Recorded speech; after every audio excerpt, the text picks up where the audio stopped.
साथ संगत जी, बोलना ही हमें भीतर की तरफ लौटने नहीं देता। आज की साखी इसी विषय पर आधारित है।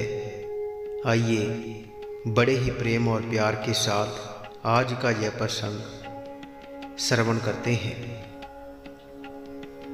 आश्रम के सभी बच्चे जब दूसरे कामों में लगे होते थे तो एक बच्चा एक कोने में बैठा चुपचाप अपने आप में खोया रहता था। वह अक्सर किसी से ज़्यादा बात नहीं करता था। आश्रम की सभी जिम्मेदारियां पूरी करने के बाद जहां सभी बच्चे पूरे दिन की घटनाओं की चर्चा करने लगते, वहीं पर वह शांत रहने वाला बच्चा एक बरगद के पेड़ के नीचे बैठकर ध्यान करने लगता।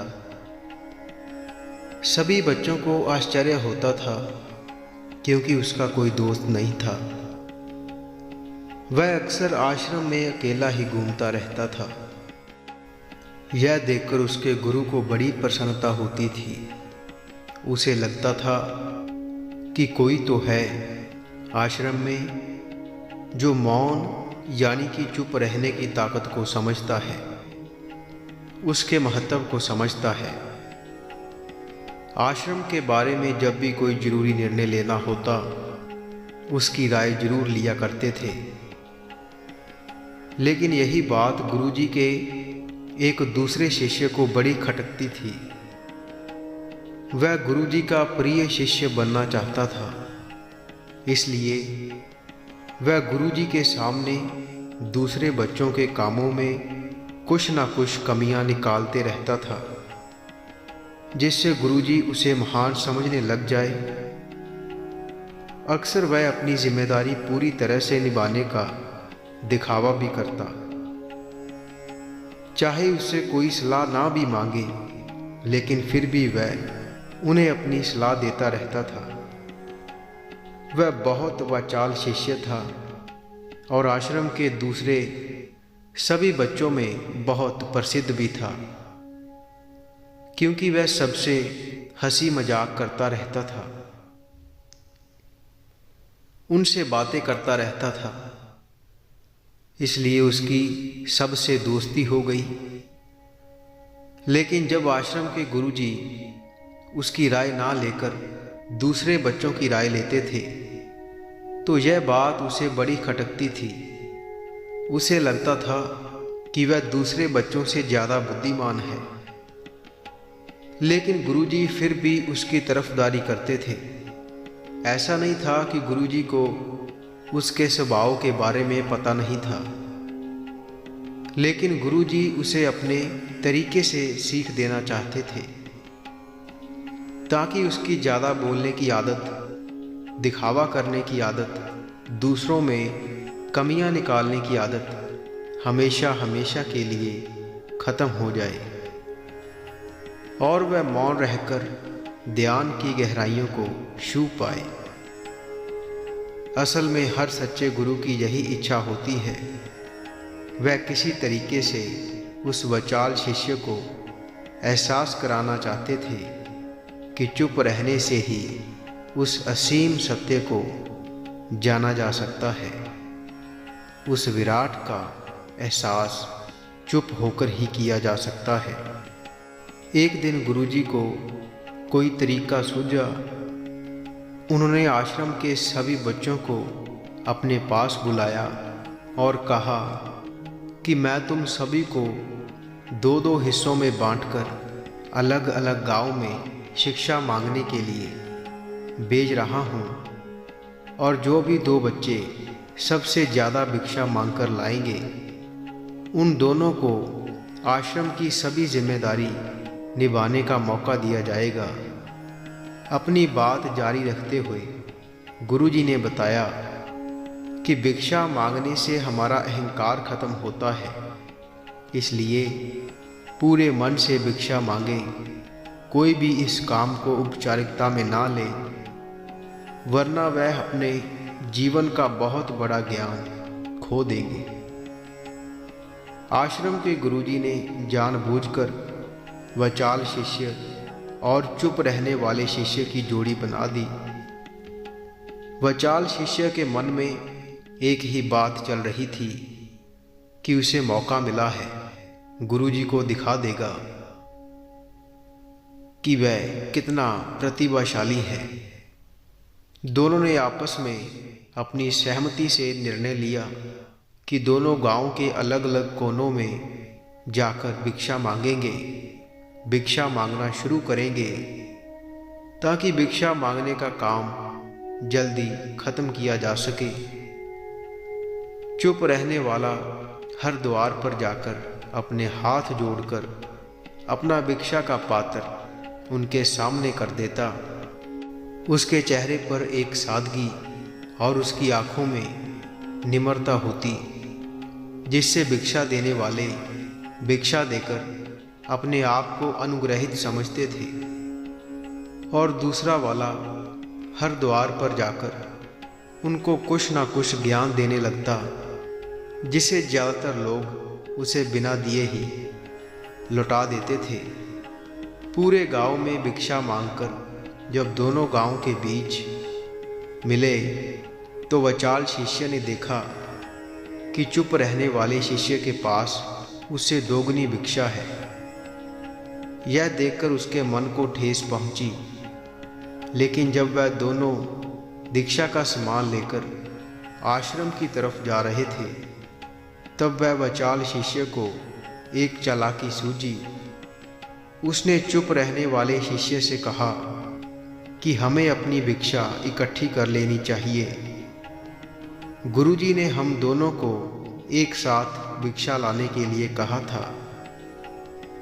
चुप रहने वाले शिष्य ने बिना कुछ बोले अपनी सारी भिक्षा उसके थैले में डाल दी। वचाल शिष्य मन ही मन बहुत खुश हो रहा था, क्योंकि गुरुजी को यह पता नहीं चलेगा कि ज़्यादा भिक्षा हम में से किसने मांगी।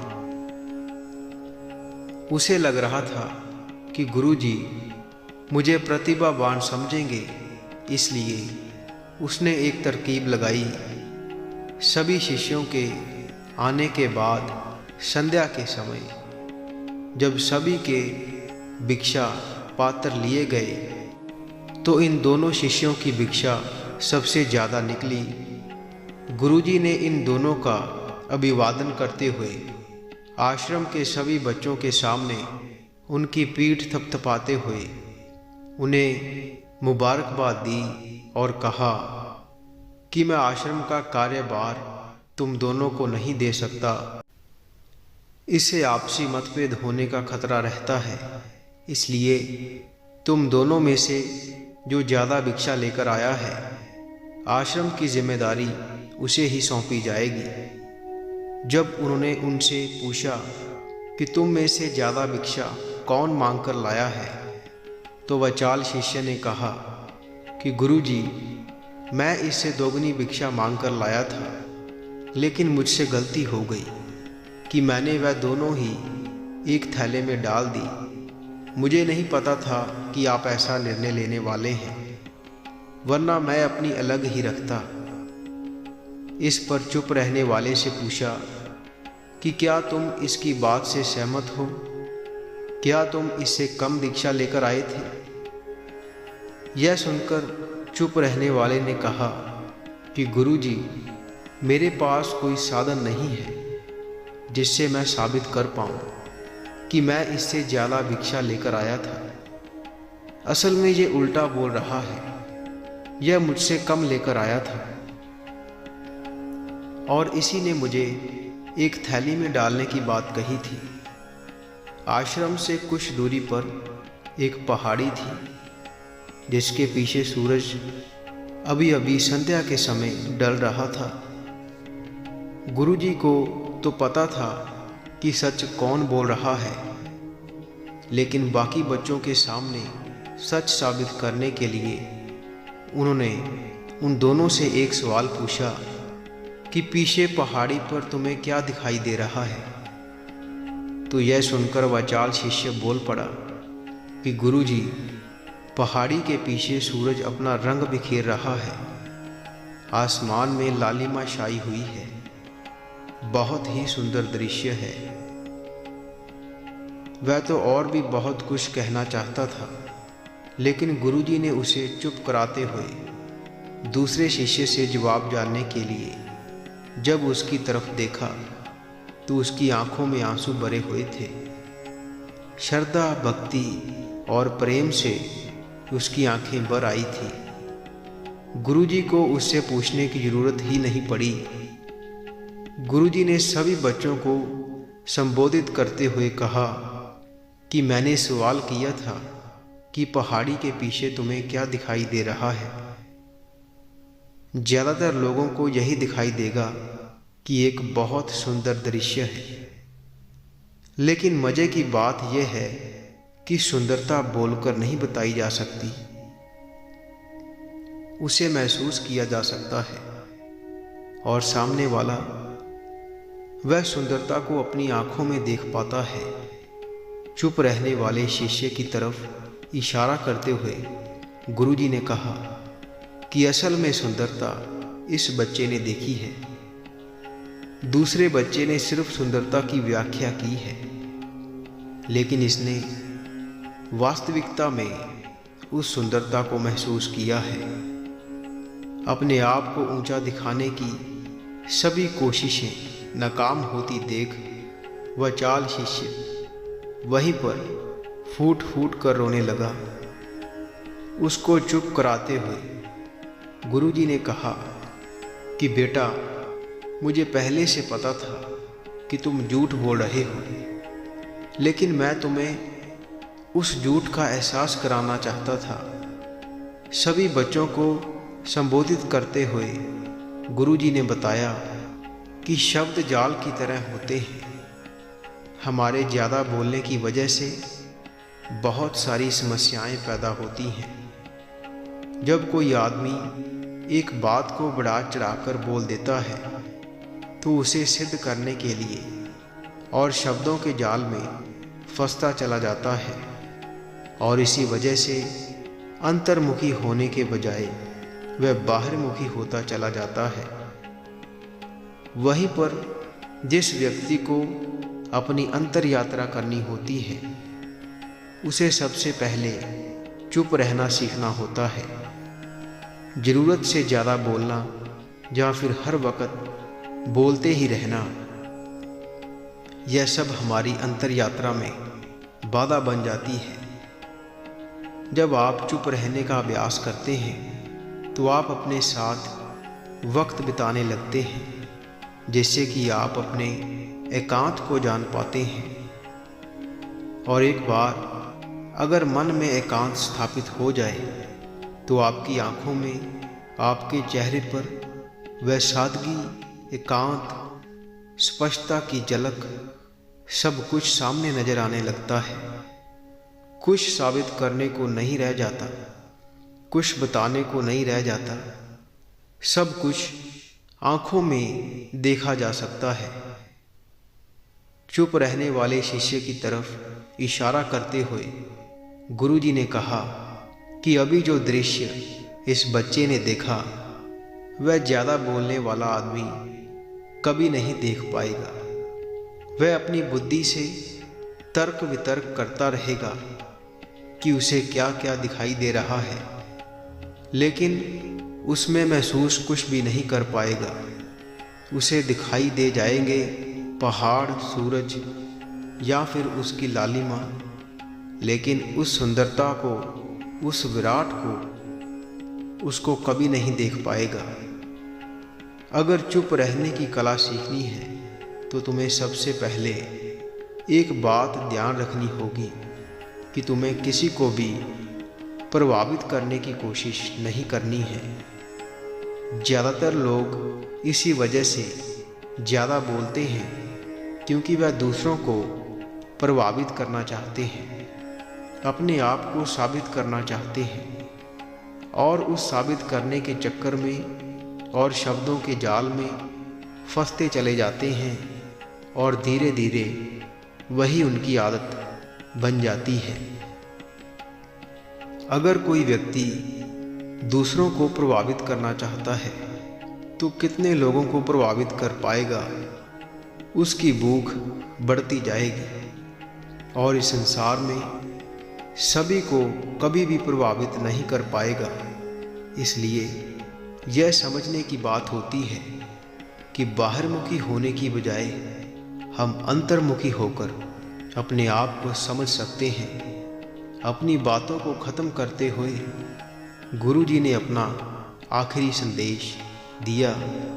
उन्होंने बताया कि अगर कोई व्यक्ति ज़्यादा समय तक चुप नहीं रह सकता तो उसे थोड़े समय से अभ्यास करना चाहिए और संकल्प लेकर किसी व्रत की भांति दिन में कुछ समय या फिर हफ्ते में कुछ समय या फिर एक दिन चुप रहने का अभ्यास जरूर किया जाना चाहिए। इससे हमारी चुप रहने की आदत धीरे धीरे खुद ब खुद पनपने लगती है, क्योंकि एक बार जब हम चुप रहने लगते हैं तो हमें चुप रहने का आनंद पता चल जाता है। उसके बाद हमें प्रयास नहीं करना पड़ता, बल्कि हमारा मन आनंद की तरफ अपने आप चला जाता है।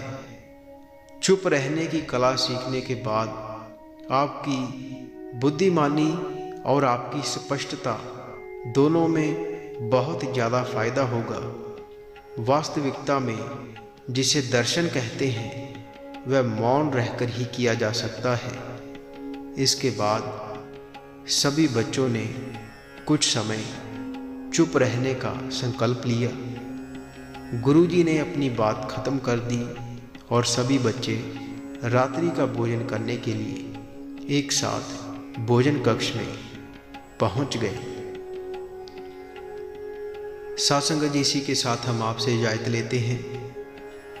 आगे मिलेंगे ऐसी ही एक रूहानी साखी के साथ। अगर आप रोज़ाना रूहानी विचार और रूहानी साखियाँ सुनना पसंद करते हैं और रूहानी से जुड़े रहना चाहते हैं तो आप इस चैनल को सब्सक्राइब कर लीजिए और साथ ही बेल आइकन पर भी ज़रूर प्रेस कीजिए, ताकि हम जैसे ही नई वीडियो अपलोड करेंगे तो उसकी नोटिफिकेशन आप तक पहुंच जाया करेगी।